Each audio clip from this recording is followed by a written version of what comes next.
আসসালামু আলাইকুম।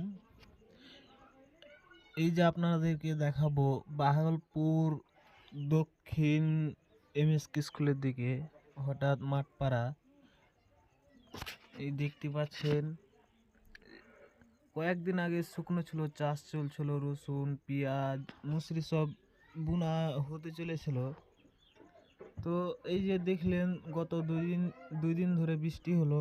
সেই বৃষ্টিতে আবার তো দেখতে পাচ্ছেন রসুন, পেঁয়াজ, ধইনা, মুসরি এগুলো সব মোটামুটি বুনতে লেগেছিল সবাই। তো আবার এই যে দেখলেন গত 2 দিন ধরে একই রকম বৃষ্টি হলো।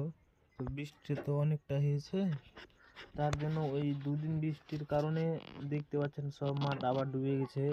জানি না কি হবে, পানি তো বাড়তি আছে।